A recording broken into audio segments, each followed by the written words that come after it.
Hey, good morning, friends. Mark Holmes here, and as always, thank you guys for watching, commenting, and subscribing to the Joe Boo Sports Report. Without you guys, this literally does not work.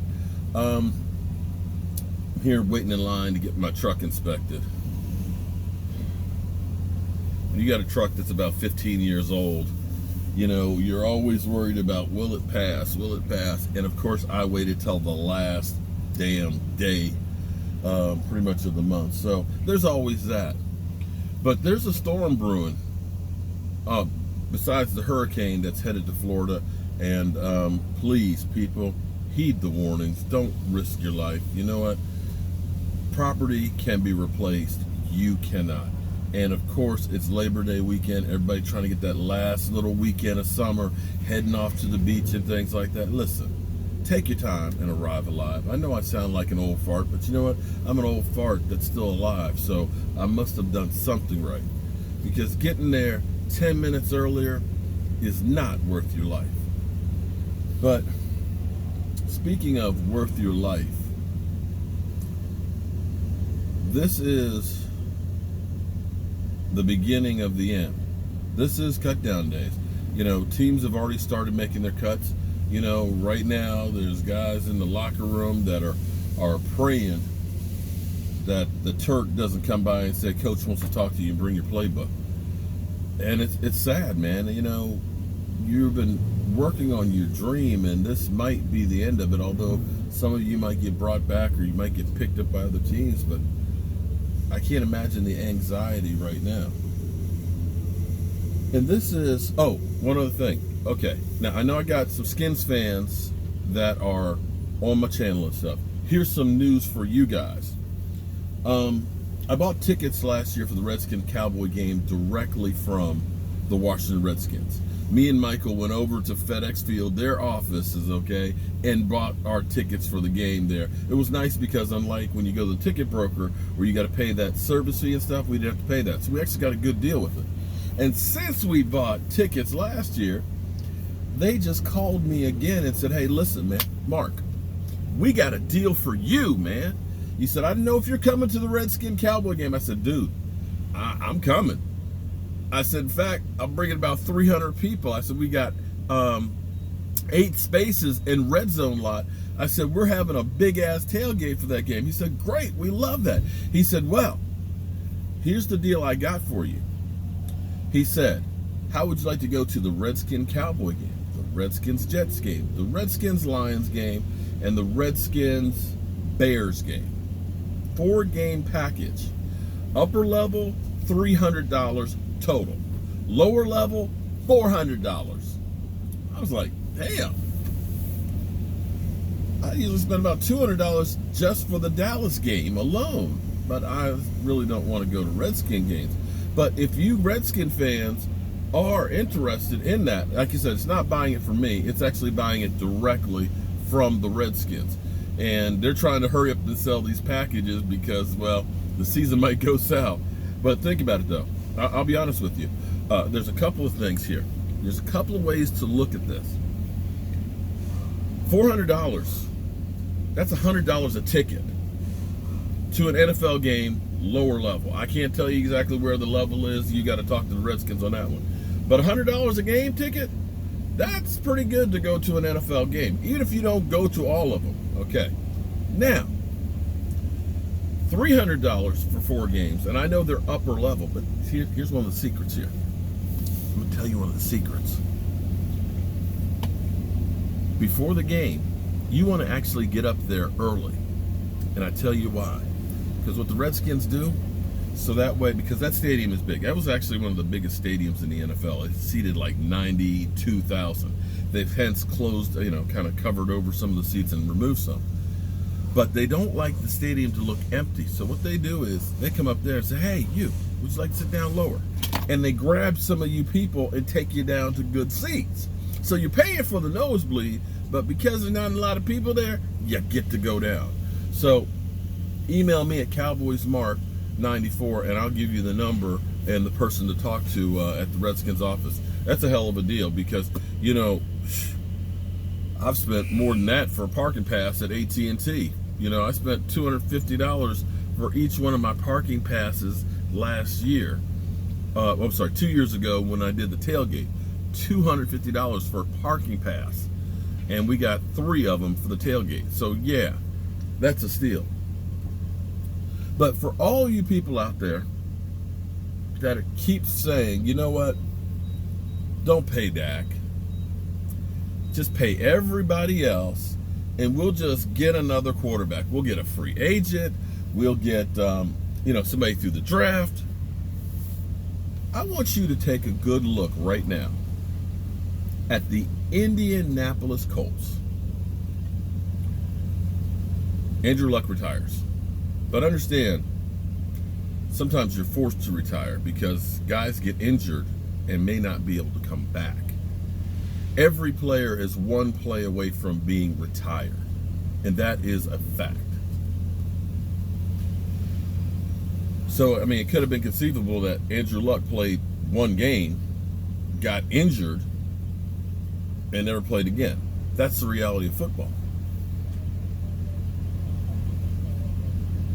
Oh man, I came at the right time. I see the last call for alcohol.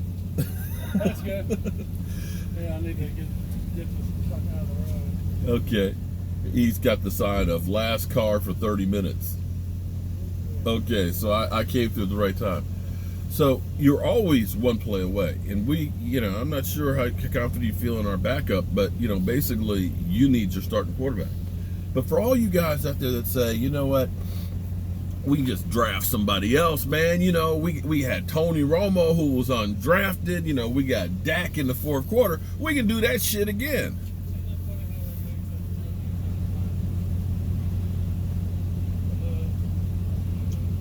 Right now in Indianapolis, you got Jacoby Brissett, another one of these Bill Belichick disciples. Interesting thing about Bill Belichick's guys is coaches and quarterbacks, when they go elsewhere, have not had a lot of success. They have success when they're in New England, but when they leave, not so much. So we're going to find out if Jacoby Brissett, Bill Belichick disciple, is going to be able to be an NFL quarterback. But here's what the Colts are bringing in for quarterbacks, for tryouts, kicking the tires. Brock Osweiler, who was fortunate enough to get paid from Denver because they were desperate. Matt Castle. You remember how bad Matt Castle was in 2015? Do you remember how bad Matt Castle was in 2015 here for the Dallas Cowboys? That guy is still about to get a job. Matt frickin' Castle 4 years later. The guy who got 1 victory in for the Dallas Cowboys when Tony Romo was out. And it wasn't because of him. It was because of Deshaun Jackson being a freaking idiot, going backwards on a punt on his 6-yard line, fumbling the ball, and we kicked a field goal and won. Matt Castle. Oh, but wait, friends, if you act now, there's even more. It seems like the NFL can't stay off the Weeden. Brandon frickin' Weeden. That's their choices. The Indianapolis Colts, a team that went to the playoffs last year, it's got a really good defense, had Super Bowl aspirations, has to go out and find a quarterback. And you can see that it's literally scraping the bottom of the barrel.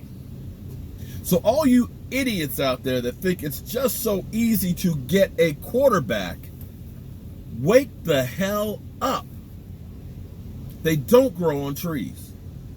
And there's few and far between.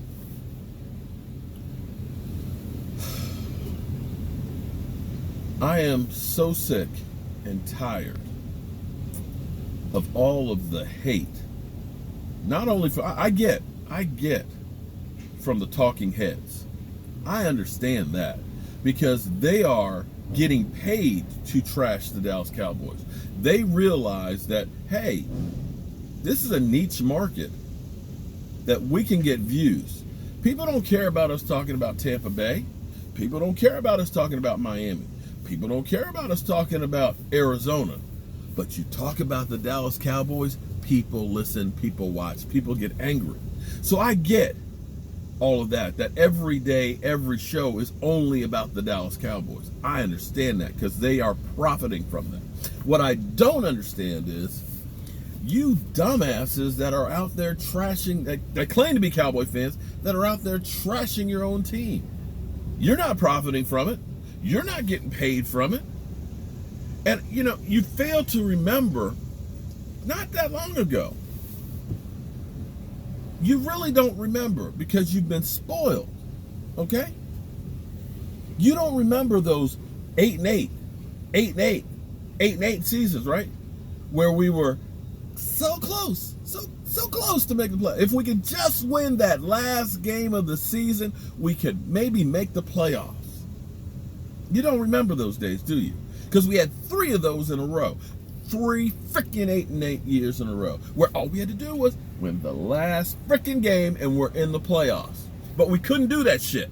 We could not do it. We could not step up. We could not make even the playoffs. And I'm not talking about Super Bowls. I'm just saying at least give us an extra game. Just one extra game. That's all I'm asking for. And we couldn't do it. Could not do it.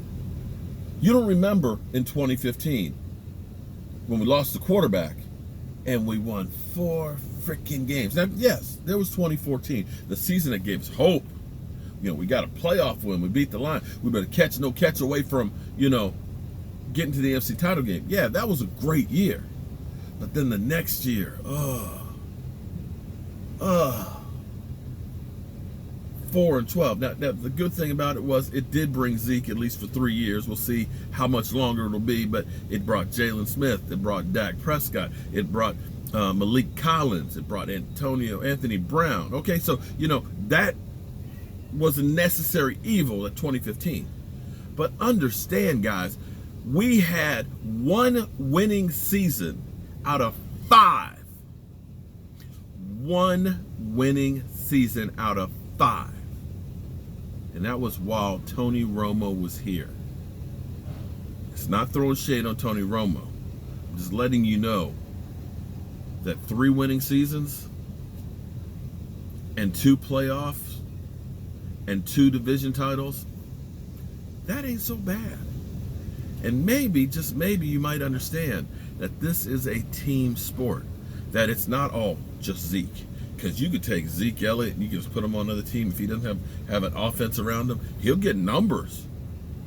But he ain't winning Super Bowls. He's not. We've seen AP run for 2,000 yards. We've seen Barry Sanders run for 2,000 yards. We've seen Chris Johnson run for 2,000 yards. But they didn't win a Super Bowl now, did they? But you wait. My quarterback's going to shine, and I know you guys still won't give him credit. Frickin' Nick Wright, who has been talking about, the Dallas Cowboys, Dak Prescott benefits from having Zeke Elliott, the best offensive line in football.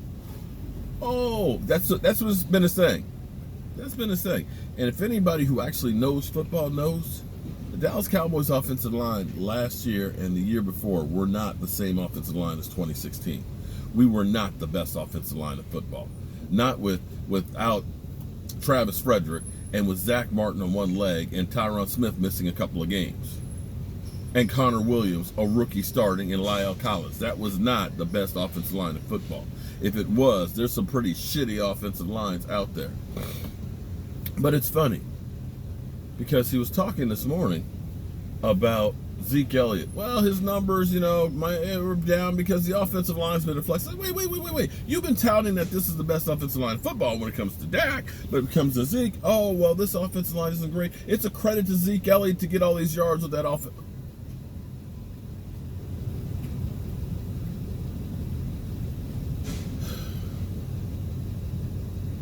I'm just ready for games. So again, Any Redskin fans out there, or anybody who wants to go to the FedEx Field and all that, 4 games, $400. That's a steal. Email me, cowboysmark94@gmail.com. And all you trolls, stop with the hate mail, man. I'll see you guys soon.